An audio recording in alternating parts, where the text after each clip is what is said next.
Hey everyone, welcome back to my channel Mita 6082। এইটা হচ্ছে আমাদের বাড়ির লক্ষ্মী পুজোর শেষ অ্যান্ড ফাইনাল ব্লগ। তো যেমনটা এর আগের ব্লগে তোমাদেরকে বলেছিলাম যে পুজো কমপ্লিট হতে প্রায় 1টা বেজে গেছিলো। তো 1টার সময় নাগাদ পুরোহিত মশাই আমাদের সকলকে জুড়ি প্রসাদ দিয়ে দিচ্ছে। এইখানে আমি প্রচুর টায়ার্ড হয়ে গেছিলাম, কারণ অনেক রাত হয়ে গেছিলো আর সকালে উঠেছিলাম।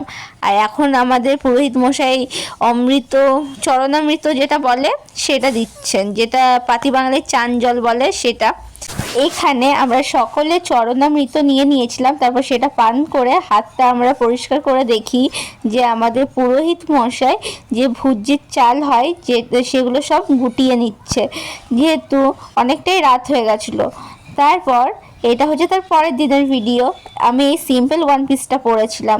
তারপর ভেতরে দেখি যে মাকে ময়ূরের পালকের যে পাখা হয় সেটা দিয়ে হাওয়া করা হচ্ছে, আর হাওয়া করা হয়ে গেলে মাকে এখানে আরতি করা হচ্ছে। আসলে এই 3 দিন কিভাবে যে পেরিয়ে যায় আমরা বুঝতেই পারি না, মানে প্রচুর ভালো লাগে। কিন্তু সেদিন যেহেতু আমরা রাত 1টায় পুজো আমাদের কমপ্লিট হয়েছিল আর আমাদের ঘুমোতে প্রায় 2টো বেজে গেছিলো, আর 3:30 4টায় উঠেছিলাম, তো শরীরটা একদমই ভালো লাগছিল না। তাই আমি সেদিন সেরকম কিছু ভিডিও করতে পারিনি। এই 2-1টা ক্লিপই আমি রেকর্ড করেছিলাম, যেগুলো আমি এখন শেয়ার করছি। তো তারপর পুজো আমাদের কমপ্লিট হয়ে যায়, তারপর আমি আর কিছু ভিডিও করিনি। তারপর ডাইরেক্ট ভিডিও করেছিলাম বিসর্জনের দিনের সকালের ভিডিও। আমি এই সিম্পল ব্লু কুর্তিটা পরেছিলাম। এখন আমি যাচ্ছি মন্দিরে, কারণ তীব্রভাবে ঢাকের শব্দ শুনতে পাচ্ছিলাম। তো ভাবলাম হয়তো পুজো শুরু হয়ে গেছে, যেয়ে দেখলাম হ্যাঁ সত্যিই পুজো শুরু হয়ে গেছে। তাতে কি আর করা যায় বলো, যেটা সময় সেই সময় তো পুজো হবে, আমার জন্য তো আর দাঁড়িয়ে থাকবে না। তো ভেতরে যেয়ে দেখছি প্রচুর ধোঁয়া। আমি এত ধোঁয়া কেন, তারপর মনে পড়লো আচ্ছা ধুনো দিতে হয় না সেজন্য। তো ধুনোর ধোঁয়াতে পুরো ঘরটা ভরে গেছিলো। এখানে জেঠুরা কাকুরা সবাই দাঁড়িয়েছিল, আর এখানে আসলে যাত্রা বাঁধানো হচ্ছে। তো যাত্রা বাঁধানোটা সবাই একে একে বাঁধিয়ে নিয়েছিল। তারপর আবার একটু পুজো হয়েছিল। আসলে পুজো হয়, যাত্রা বাঁধানো হয়, আবার পুজো হয়, তারপর বাড়ি বিসর্জন হয়। তো এখানে মাকে ময়ূরের পাখা দিয়ে একটু হাওয়া করা হচ্ছে, তারপর মাকে করা হবে আরতি। আমার মনে হচ্ছে এই ভিডিওগুলো একটু আগে হতো, এরপরে যাত্রা বাঁধানোটা হতো, কিন্তু ঠিক আছে। তো তারপরে মাকে এখানে আরতি করা হচ্ছে। আরতির দৃশ্যটা দেখতে না প্রচুর ভালো লাগে আমার। তো সব থেকে ওই যে ময়ূর পাখা দিয়ে যে হাওয়া করে সেই পার্টটা, এই আরতির পার্টটা সব থেকে বেশি মানে মন ছুঁয়ে যায়। তো এখানে আমাদের আরতি হয়ে গেলে তারপর হয় শান্তি জল দেওয়া। তো এখানে শান্তি জল দিচ্ছে, তাই সকলে বসে পড়েছে। আর চারিদিকে যেহেতু সবাই ছিল, তো সবাইকে দিচ্ছে, আর আমি সাইডে ছিলাম, ওই জন্য আমি একটু দেরিতে পেয়েছিলাম। আর আমার মুখটা না দেখালে হয়, তাই আমি ফোনটা আমার দিকে ঘুরিয়ে নিলাম। তো এখানে শান্তি জল সব কিছু নেওয়া হয়ে গেলে এবার আমরা যাব বাড়ি বিসর্জনের জন্য। তো এখানে আমরা যাচ্ছি সবাই মিলে বাড়ি বিসর্জন করতে। আরও অনেক লোক যায়, কিন্তু এবার এত যাওয়া হয়নি, কারণ সব মানে লগ্ন না কিছু বলা হয়তো, মানে যে টাইমগুলো ওটা একটু তাড়াতাড়ি ছিল। এই যে আমরা এখন যাচ্ছি আমাদের এখানে একটা পুকুর, যেটার নাম সেন পুকুর। তো এখানে বাচ্চাগুলো বদমাশি করছিল, সবাই এদিক ওইদিক দৌড়ছিল, ফটকা ফাটাচ্ছিল, যেগুলোকে তোমরা বলো বাজি, আমরা সেগুলোকে বাজিও বলি, ফটকাও বলি। তো এখানে বাজি ফাটানো হচ্ছিল। আর এই দুটো যে মানে আগে আগে বাচ্চা যাচ্ছে না, ওইগুলো হচ্ছে মাসি বোনছি। যেটা ওয়াইন কালারের গাউন পরে আছে ওটা হচ্ছে আমার বোন, আর যে স্কার্ট টপ পরেছিল ওটা হচ্ছে আমার বোনঝি। তো এখানে এখন হবে বাড়ি বিসর্জন। তো এখন ঘাট দেখা হচ্ছে যে কোন ঘাটে হবে। আসলে এখানে অনেক বিসর্জন এই সকল হয়, তো ওই জন্য ঘাটগুলো এতটা নোংরা হয়ে আছে, কিন্তু ছট পুজোর সময় এগুলো খুব সুন্দরভাবে পরিষ্কার করা হয়। তো এখানে এখন আমাদের পুরোহিত মশাই আমাদের বাড়ি বিসর্জন করে দেবে। যেহেতু দুটো ঘট থাকে, তার মধ্যে একটা ঘট এখানে ভাসিয়ে দেওয়া হবে, আর একটা ঘট ঘুরিয়ে নিয়ে যাওয়া হবে। এখানে যে জল নিয়ে খেলছে ওটা হচ্ছে আমার একটা ভাইপো। আসলে ঘট বিসর্জনের সময় বা মূর্তি বিসর্জনের পর এই পুকুরের জলটা মাথায় নিতে হয়, যেটা আমরা ছোট থেকেই করে আসছি, কারণ জানি না। তো সেটা আমরা মাথায় একটু জল ছিটিয়ে নিই, তারপর আমরা আবার বাড়ির জন্য এগোচ্ছি। আসলে এই পুকুরটা আমাদের বাড়ির থেকে খুব একটা দূরে নয়, কিন্তু তাও 4-5 মিনিটের রাস্তা সামনেই। তো এখন আমরা বাড়ি যাচ্ছি। এই সময়টা যতটা আমাদের আনন্দ হচ্ছে, বিকেলবেলায় কিন্তু মনটা ততটাই খারাপ হবে, কারণ বিসর্জন বলে কথা, আমাদের খুবই কষ্ট হয় সে সময়টাই। তো এই যে বাড়ি নিয়ে আমরা চলে এসেছি, মানে বাড়ি বিসর্জন করে চলে এসেছি। তো যে ঘরটা ঘুরিয়ে আনা হয় সেটা মায়ের চরণের কাছে রাখা হবে।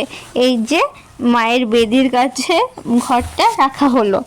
তারপর যে যাত্রা বাঁধানো হয়েছিল সেটা আমি এখন বাড়ি নিয়ে যাচ্ছি, বাড়িতে রেখে দেবো, তারপর আবার একবার মন্দির আসবো, কারণ যে প্রসাদের থালাগুলো আছে সেগুলো নিয়ে যেতে হবে। তো এখানে সবাই আশীর্বাদ নিয়েছিল, তো আমিও একটা আশীর্বাদ নিয়েছিলাম আর বলেছিলাম একটা পদ্ম ফুল দেবে, তো আমাকে সেই মতন একটা পদ্ম ফুল দিয়েছিল। তো এখন এত পর্যন্তই। তারপর আমি ড্রেস চেঞ্জ করে চলে যাই মাছ আনতে, যেহেতু আজকে পান্না ছিল সেজন্য। এই যে এখানে আমি মাছ আনতে যাচ্ছি, ভিডিওটা করছে আমার দিদির ছেলে। ও আমাকে একদম কি বলবো, যে হয় না একদম পুরো পাক্কা ব্লগার সেটা বানাচ্ছে, কিন্তু আমি নয় গাইস। তো এখানে মাছ পছন্দ করে নিয়েছিলাম আমরা কয়েকটা। তো এখান থেকে ফাইনালি সব মাছ নয়, মানে 4-5 কিলো মতো মনে হয় নিয়েছিলাম, কারণ বাড়িতে অনেকজন ছিল। তো মাছগুলো কাটিয়ে নিই কাকুকে দিয়ে, কারণ আমরা বাড়িতে ভালো করে মাছগুলো কাটতে পারবো না, তাই আমরা মাছ সবসময় কাটিয়েই নিই। তো কাকু আমাদের পছন্দ মতো মাছগুলো আমাদের কেটে দিল। তারপর আমরা বাড়ি এসে দেখি এখানে সবজি কাটা হচ্ছে, রান্না হবে সেই জন্য। তারপর ফাইনালি সে সময়টা চলে এলো, যেটার জন্য আমরা একদমই প্রস্তুত ছিলাম না বিসর্জনের সময়, কিন্তু কিছু করার নেই, যেটা গতানুগতিক নিয়ম সেটা আমাদের করতেই হবে। এখানে আমাদের মা লক্ষ্মীকে আলতা পরানো হচ্ছে। আসলে একটা মেয়েকে যেরকমভাবে বিদায় জানানো হয়, আমাদের মা লক্ষ্মীকেও কিন্তু আমরা সেভাবেই বিদায় জানাই। তো এখানে মা আলতা পরিয়ে দেবে, তারপর মায়ের চুল দিয়ে পাগুলো পরিষ্কার করে দেবে। তো এখানে পাটা পরিষ্কার করা হয়ে গেলে সবাই এখানে বরণ করছে। আসলে আগে কি হতো জানো, আগে আসলে মায়ের মূর্তিকে সবারই বাড়ির দৌড়ে নামানো হতো, সবারই বলতে আমাদের সাধু ফ্যামিলির, যেমন আমার জেঠুদের বাড়িতে, আমার পিসিমাদের বাড়িতে, আমাদের বাড়িতে। তারপর মাকে সবাই নিজ নিজভাবে মিষ্টি জল খাইয়ে বরণ করে নিত, কিন্তু গত 2 বছর ধরে এটা মন্দিরেই করা হচ্ছে। তো মাকে বরণ করে এখানে মিষ্টি জল খাওয়ানো হয়েছিল, কিন্তু আমি সেই ভিডিওটা দিতে পারলাম না, যেহেতু আমি হয়তো কোনো কাজে একটু বাড়ি গেছিলাম, তো সে সময় মিষ্টি খাওয়ানো হয়েছিল, আমি সেগুলো ভিডিও করতে পারিনি। তো তারপর মায়ের মূর্তিটাকে নিয়ে যাওয়া হচ্ছে এখন বিসর্জনের জন্য।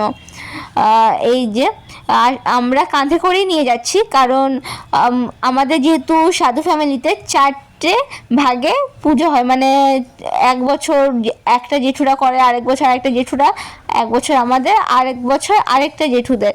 তো এইরকমভাবে পুজো হয়। তো কেউ না গাড়িতেও বিসর্জন করে দেয়, কিন্তু আমরা কাঁধেই করি, যেটা পুরনো নিয়ম। আসলে একদিন কাঁধে নিয়ে গেলে তো সেরকম কিছু হবে না, তাই আমরা কাঁধেই নিয়ে যাই। তো এখানে প্রতি বছরই ঠাকুরটাকে নামানো হয় আর সবাই আরেকবার এখানে প্রণাম করে নেয়। তো এখানে এখন সবাই তাড়াহুড়ো করে প্রণাম করছে, আর অনেকে তো বাজি ফাটাচ্ছে। তো এখানে দিদিদের প্রণাম করা হয়ে গেলে এবার আমি প্রণাম করে নেবো ওদেরকে ফোনটা ধরিয়ে। তো এই যে আমি এবার প্রণাম করতে যাচ্ছি, তো মাকে আমি এখানে প্রণাম করে নেব। আসলে এই সময়টা আমার একদমই ভালো লাগছিল না, ওই জন্য আমার মুখটা বাংলার পাঁচ হয়েছিল। এখানে আমি মাকে একটু এরকমভাবেই প্রণাম করি, যেহেতু পিসি এরকমভাবে প্রণাম করতো, সেই জন্য পিসিকে দেখে আমার এটা অভ্যাস হয়ে গেছে। তারপরে এখানে অনেক বাজি ফাটানো হচ্ছিল, আমি সব ভিডিও করতে পারিনি। একটা বাজি কি হয়েছিল জানো, যখন সেটা ফাটানো দরকার তখন ওটা ফাটছিলই না, লাস্টে ওটা যখন মাকে বিসর্জন করা হলো তারপর ফাটলো। মানে আমরা একদমই খুশি ছিলাম না, কিন্তু বাচ্চারা তো একটু বাজি ফাটাবেই বলো। তো এখানে সব নিয়ম করে এবার মাকে বিসর্জন করা হবে।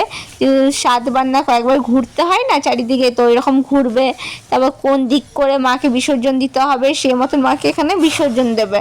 তো জলে নেমেছিল আমার একটা জামাইবাবু, আমার দাদা, আর আমার পিসির ছেলে মানে মেজদা, আর আমার একটা দিদির ছেলে। তো এখানে ওদের নিয়মটা হয়ে গেছে, তারপর ওরা এখানে মাকে বিসর্জন দিয়ে দিল।